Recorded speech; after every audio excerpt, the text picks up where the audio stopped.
নমস্কার বন্ধুরা, কেমন আছেন সবাই? আশা করি সবাই ভালো আছেন। চলে এলাম নতুন একটা রেসিপি নিয়ে।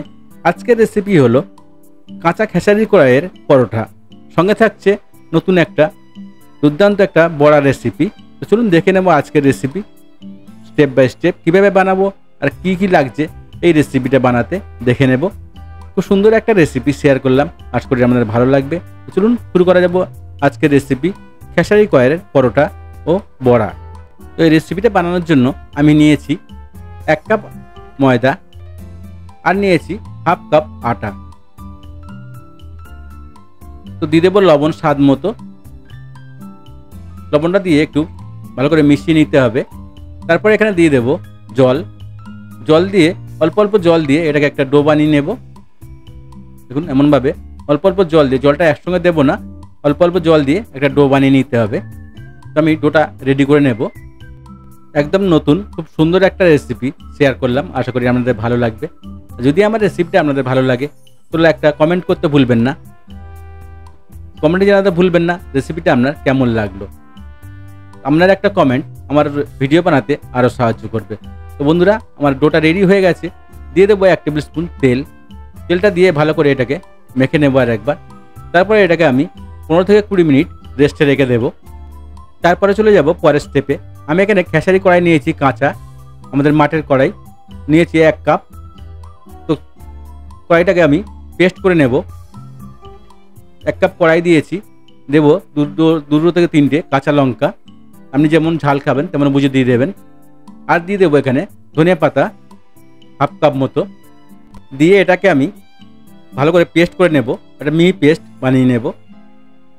তো এটাকে পেস্ট করে নিয়েছি বন্ধুরা, দেখুন কত সুন্দর পেস্ট হয়েছে। তো এটাকে একটা আমি পুর বানিয়ে নেব। দেখুন কত সুন্দর পেস্ট হয়েছে, তেমনভাবে পেস্ট করে নিতে হবে। এবার আমি পুর বানিয়ে নেব। পুর বানানোর জন্য এখানে আমার লাগবে পেঁয়াজটাকে আমি ভালো করে চপিং করে নেব। দেখুন এমনভাবে একটা ফাইন চপ করে নেব পেঁয়াজটাকে। তো পেঁয়াজ চপিং আমার রেডি হয়ে গেছে। এবার আমি এটাকে একটা পুর বানিয়ে নেব। তো পুর বানানোর জন্য আমি নিয়েছি একটা ফ্রাই প্যান, দিয়েছি তেল 1 টেবিল স্পুন। তেলটা একটু গরম হয়ে গেলে তারপরে এখানে দিয়ে দেবো আমি গোটা জিরে হাফ টিস্পুন। জিরেটা একটু ফ্রাই হয়ে গেলে তারপরে এখানে দিয়ে দেবো আমি যে পেঁয়াজটা চপিং করে রেখেছিলাম, পেঁয়াজটা দিয়ে ভালো করে একটু ফ্রাই করে নেব। দেখুন এমনভাবে পেঁয়াজটা ভালো করে ফ্রাই হয়ে গেলে তারপরে এখানে দিয়ে দেবো আদা রসুনের পেস্ট 1 টেবিল স্পুন। দিয়ে এটাকে ভালো করে পেঁয়াজের সঙ্গে একটু ফ্রাই করে নেব, যাতে কাঁচা গন্ধটা না থাকে।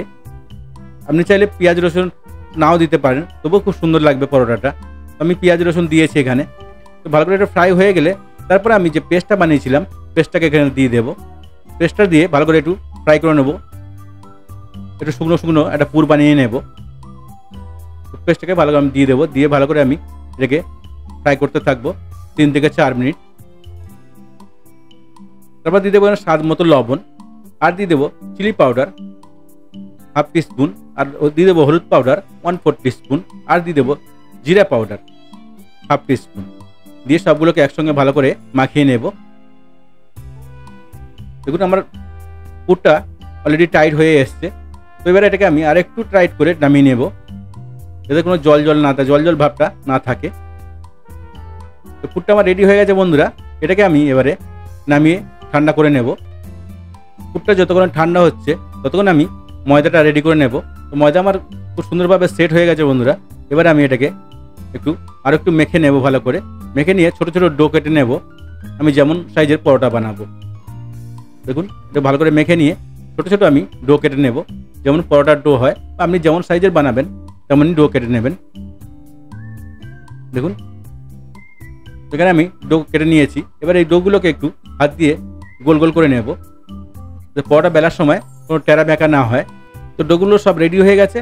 এবার আমি একটা হাতে নিয়ে একটু বাটির মতো করে নেব। দেখুন এমন হাত দিয়ে চেপে বা আপনি বেলেও করে নিতে পারেন।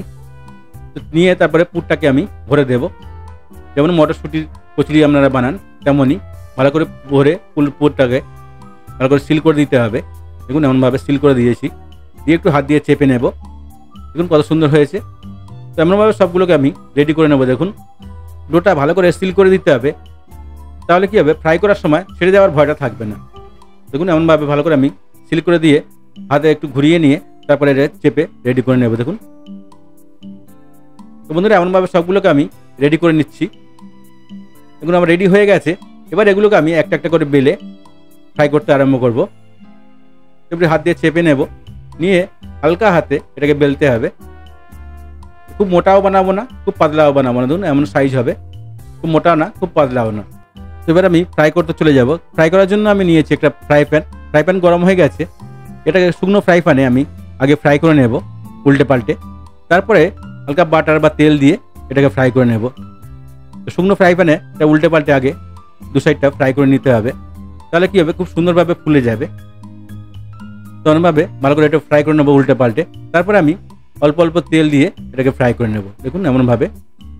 খুব সুন্দর একটা রেসিপি বন্ধুরা শেয়ার করলাম, আশা করি আমাদের ভালো লাগবে। আর যদি আমার রেসিপিটা আপনাদের ভালো লাগে তো চ্যানেলটাকে লাইক শেয়ার সাবস্ক্রাইব করতে ভুলবেন না। এমন সব মজার মজার রেসিপি দেখতে চ্যানেলটাকে সাবস্ক্রাইব করে রাখুন আর বেল আইকনটাকে অলে সেট করে রাখুন, তাহলে কী হবে আমি যখনই নতুন রেসিপি ছাড়বো নোটিফিকেশনটা আপনার কাছে আগে পৌঁছে যাবে। তো দেখুন বন্ধুরা কত সুন্দর কালার হয়েছে আর কি সুন্দর ফুলছে। দেখুন সব পরোটা এমনভাবে ফুলে রেডি হয়ে যাবে। দেখুন যদি এমনভাবে প্রসেস আপনারা করেন তো অবশ্যই বাড়িতে ট্রাই করবেন। আর যদি বাড়িতে ট্রাই করেন কমেন্টে জানাতে ভুলবেন না রেসিপিটা আপনাদের কেমন লাগলো। দেখুন কত সুন্দর কালার হয়েছে, কত সুন্দর পরোটা একটা হয়েছে, খুব টেস্টি হয়েছে খেতে। দেখতে যতটা সুন্দর হয়েছে খেতেও ততটা সুন্দর হয়েছে। পরোটাটা খুব সুন্দর হয়েছে। আর যে পুরটা বেজেছিল সেটাকে আমি বড়া বানিয়ে নিয়েছি দেখুন এর সঙ্গে খাওয়ার জন্য। তো খুব সুন্দর একটা রেসিপি বন্ধুরা, অবশ্যই বাড়িতে ট্রাই করবেন। আর যদি বাড়িতে ট্রাই করেন কমেন্টে জানাতে ভুলবেন না রেসিপিটা আপনার কেমন লাগলো। পুরো ভিডিওটা দেখার জন্য ধন্যবাদ সবাইকে। ভালো থাকবেন, সুস্থ থাকবেন। আবার দেখা হবে নেক্সট ভিডিওতে। নতুন কোনো রেসিপি দেখতে চাইলে অবশ্যই কমেন্ট করুন, সেই সব রেসিপি আমি বানিয়ে দেখাবো আপনাদেরকে। ধন্যবাদ সবাইকে, ভালো থাকবেন, সুস্থ থাকবেন।